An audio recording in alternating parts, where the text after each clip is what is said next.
Hi children, welcome to my YouTube channel.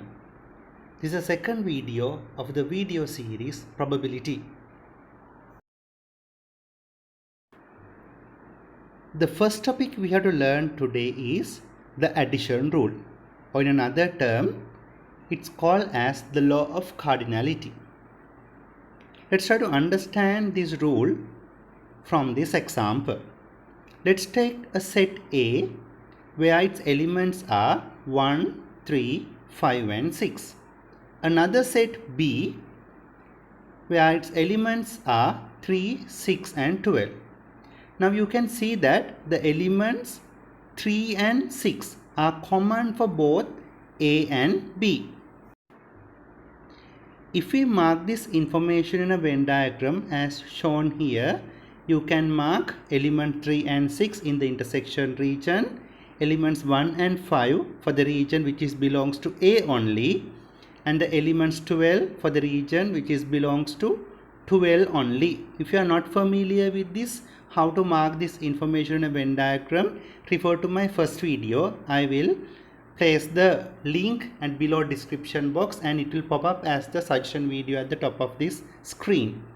Then we can understand that number of elements for event A would be 4 and number of elements for event B would be 3 and number of elements for A union B that is 5. How does this 5 came? So you can say that 1, 5, 3, 6 and 12. Totally there are 5 elements in this Venn diagram. Then if you get the sum of elements in A, that is 4, and sum of elements in B, that is 3. If you add this 3 plus 4, that is 7.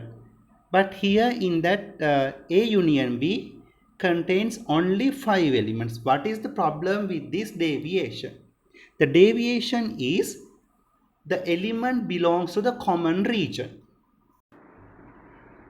The element 3 and 6 repeat twice in this set A and set B.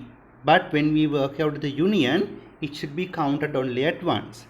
Therefore, we can write this addition rule as NA union B would be similar to NA plus NB minus NA intersection B. That is, a repeated element should be subtracted out of it. This rule is called the addition rule in probability, or in another term we call the law of cardinality. Hope you have understood this rule.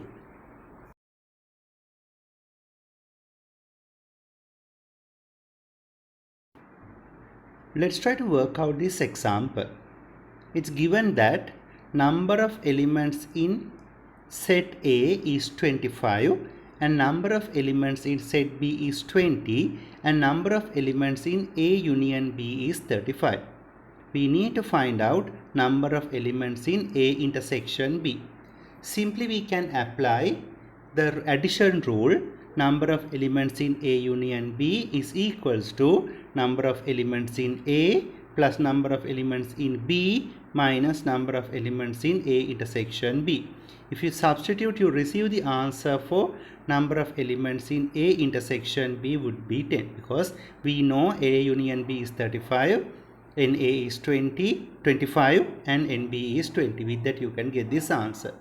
Then you can understand when you are drawing this Venn diagram. When you are drawing this Venn diagram, you know that intersection become 10. Now you know that number of elements for A is 25. No? Out of 25, 10 element goes to the intersection. Therefore, the element belongs to A only would be 15. We know that NB is 20. Out of 20, 10 element goes to the intersection. Therefore, the element belongs to B only would be 10. That is how you have to mark this Venn diagram.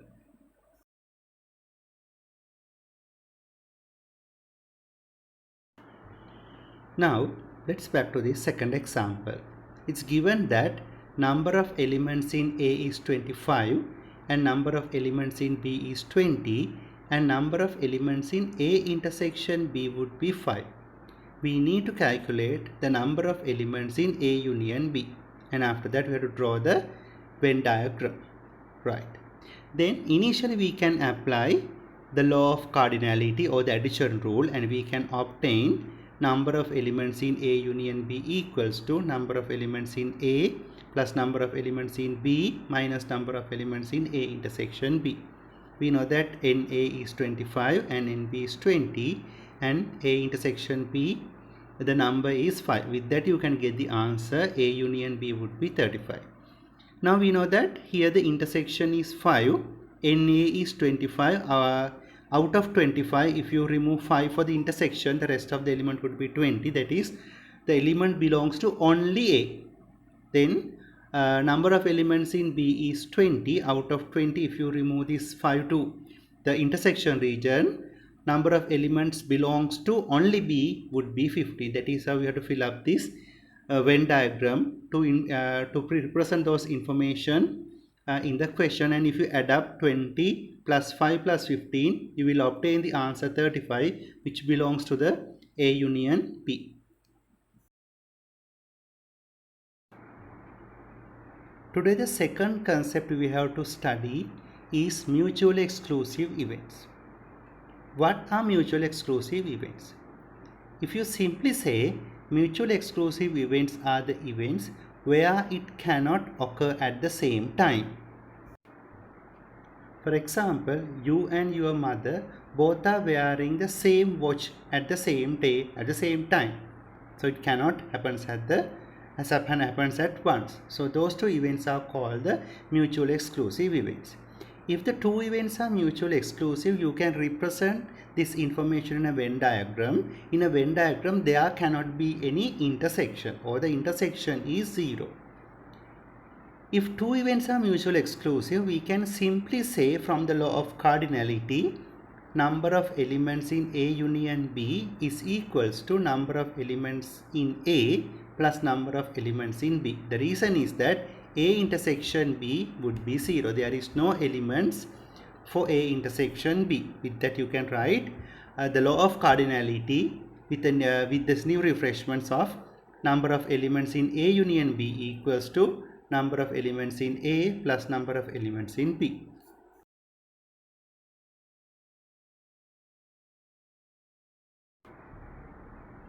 Okay, let's try to understand the theory from this example. They have given that number of elements in set A is 25 and number of elements in set B is 20 and number of elements in A union B would be 45. They expect us to show that A and B are mutually exclusive, and we have to draw this information in a Venn diagram, right? Then if you get number of elements in A plus number of elements in B, that is 25 plus 20 equals to 45, you can understand that this is exactly similar to number of elements in A union B. Therefore, from our previous theory, we knew that if the sets are mutually exclusive, you can obtain them by number of elements in A union B would be similar to number of elements in A plus elements in B. So therefore, this satisfies this condition. With that, you can say these two elements are mutually exclusive, and you can mark this information on a Venn diagram. You can just draw two circles which is not intersect, and we can fill up the information as shown here.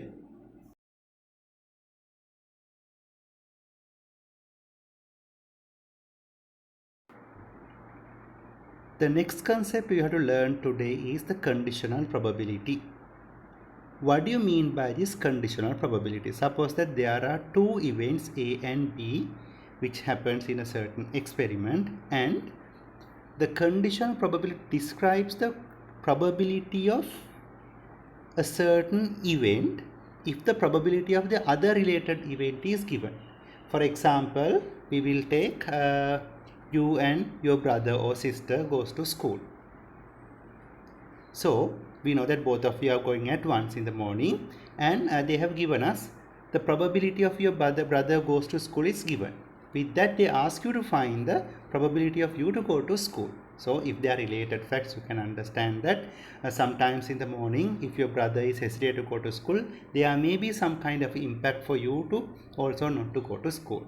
So such situation, if the probability of a brother go to school, if it is given, we can get some conclusion about the probability of you to go to school. They say this is one example for the conditional probability. Then how are we to find this conditional probability? Oh, prior to that we will learn this notation. This notation is probability of A dash B. This indicates that the probability of event A, the probability we have to find, that is on the top. When the probability of event B is given, the given probability are right at the bottom. That is the notation for conditional probability. With that, how to find this conditional probability? That is probability of A given B. You can find by the formula probability of A intersection B divided by probability of B. Memorizing this formula is pretty easy. At the top we have to write the intersection between the A and B. At bottom we have to write B, because you know the probability of A given B. Under dash the B is the bottom part, so you can write the probability of B at the bottom. That is how we have to memorize this formula.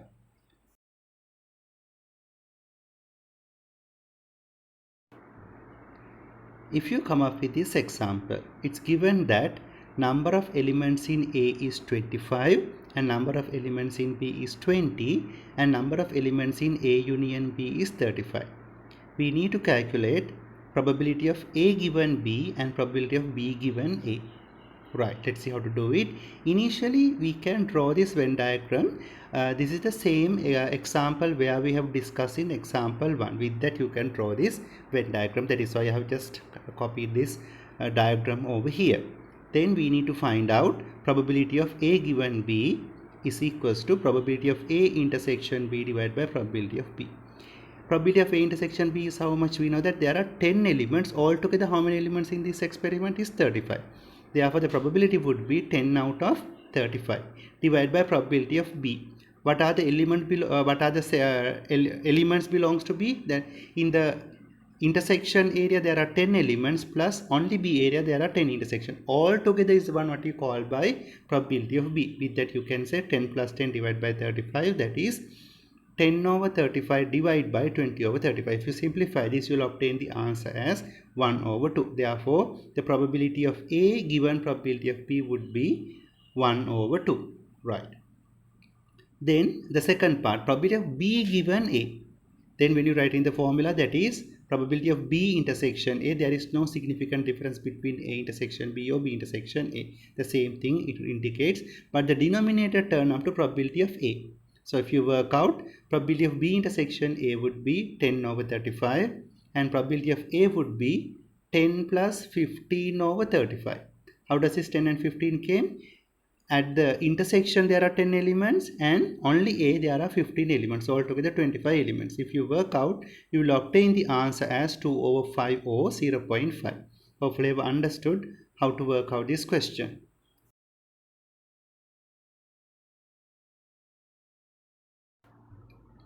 Our next concept is to learn about independent events. What do you mean by independent events? Independent events are the events which do not have a relationship between them. For example, rain in Moscow and road traffic in Mumbai. So Moscow and Mumbai are two different cities in two different countries. Whether it's rain or not rain in Moscow, it won't make a effect with the road traffic in Mumbai though. So but the other fact where we have to understand is we can work out these two events at the same Venn diagram. That's an important part. Some students may understand that if the events are independent, you have to draw these two circles in the Venn diagram separated to each other. That is wrong. These two events can occur at the same time, but there is no relationship between them. That is what you need to understand in this question. Those are two different concepts when you are discussing about independent events and the mutually exclusive events. If we back to the concept, how do we identify whether the two given events are independent or not? Let's try to understand from this concept. If you get probability of A given B, if the events A and B are independent, that means there is no relationship. If there are no relationship, the probability of event B is given or not, it's not make any influence for probability of A. So therefore you can write probability of A given B is equal to probability of A. And we know from the conditional probability of A given B is equal to probability of A intersection B divided by probability of B. By equating these two facts, you can straightforward write probability of A intersection B divided by probability of B equals to probability of A. If you simplify, you will get the equation as probability of A intersection B is equals to probability of A into probability of B. Right. In any events, if we can prove that the intersection probability would be similar to the product of individual probabilities, we can simply say the events are independent from each other. That is the way of proving the independency between two given facts.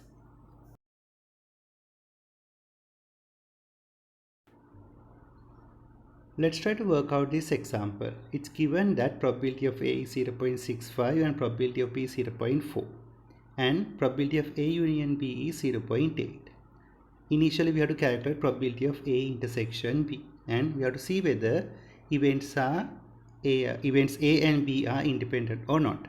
So if you use the addition rule, probability of A union B equals to probability of A plus probability of B minus probability of A intersection B.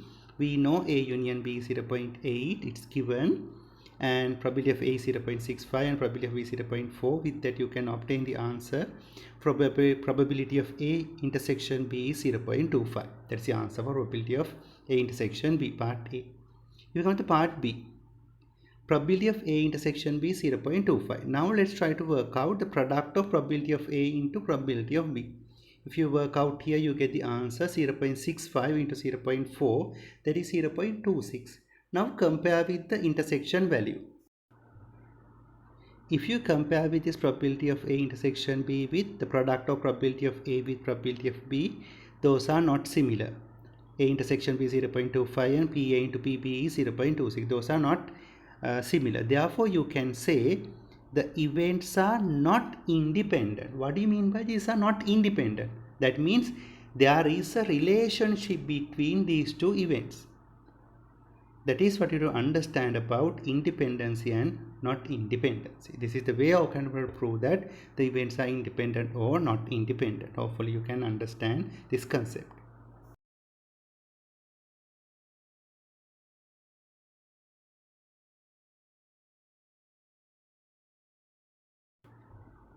In this example, it's given that probability of A is 0.6 and probability of B is 0.4 and probability of A union B is 0.76.